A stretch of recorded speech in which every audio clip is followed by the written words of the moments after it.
மாசி மக திருவிழாவை முன்னிட்டு திருவண்ணாமலை அண்ணாமலையார் கோவில், பழனி மாரியம்மன் கோவில், மயிலாடுதுறை பரிமள ரெங்கநாதர் கோவில் உள்ளிட்ட பல்வேறு கோவில்களில் நடைபெற்ற விழாக்களில் திரளான பக்தர்கள் கலந்து கொண்டு சுவாமி தரிசனம் செய்தனர்.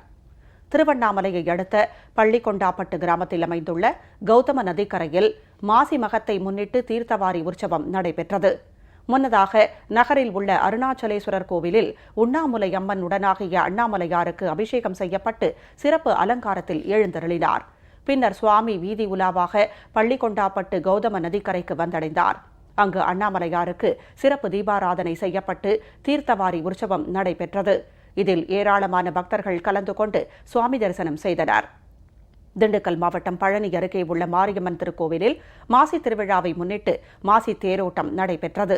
முன்னதாக அம்மன் பாதிரி பிள்ளையார் கோயிலில் எழுந்தருளி தீர்த்தம் கொடுத்தல் வைபவமும் திருக்கண் நிகழ்ச்சியும் நடைபெற்றது. பின்னர் அம்மன் சிறப்பு அலங்காரத்தில் திருத்தேரில் எழுந்தருளி 4 ரத வீதிகளில் உலா வந்தார். இதில் திரளான பக்தர்கள் கலந்து கொண்டு அம்மனை வழிபட்டனர். நாகை மாவட்டம் மயிலாடுதுறையில் உள்ள பரிமள ரெங்கநாதர் ஆலயத்தின் மாசி பெருவிழா கடந்த 25ஆம் தேதி கொடியேற்றத்துடன் துவங்கி நடைபெற்று வருகின்றன. விழாவின் முக்கிய நிகழ்ச்சியான சமுத்திர தீர்த்தவாரியை முன்னிட்டு திரு இந்தளூரிலிருந்து பெருமாள் தாயாருடன் பல்லக்கில் எழுந்தருளி வீதி உலா வரும் வைபவம் நடைபெற்றது. திரளான பக்தர்கள் பங்கேற்று சுவாமி தரிசனம் செய்தனர். புதுக்கோட்டை அருகே குலமங்கலம் வடக்கு கிராமத்தில் அமைந்துள்ள பெருங்காரையடி மீண்ட ஐயனார் கோவிலில் மாசிமக திருவிழா நடைபெற்றது. விழாவின் முக்கிய நிகழ்வான குதிரைக்கு மாலை அணிவிக்கும் வைபவம் நேற்று நடைபெற்றது.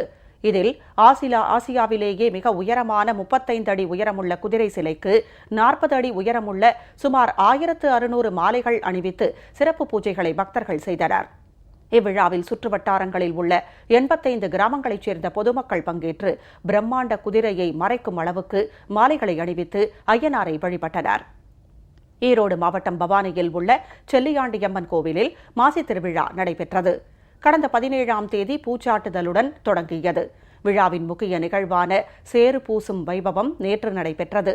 இதில் பக்தர்கள் திரளாக கலந்து கொண்டு தங்கள் உடலில் சேறு பூசி நேர்த்திக்கடனை செலுத்தினர்.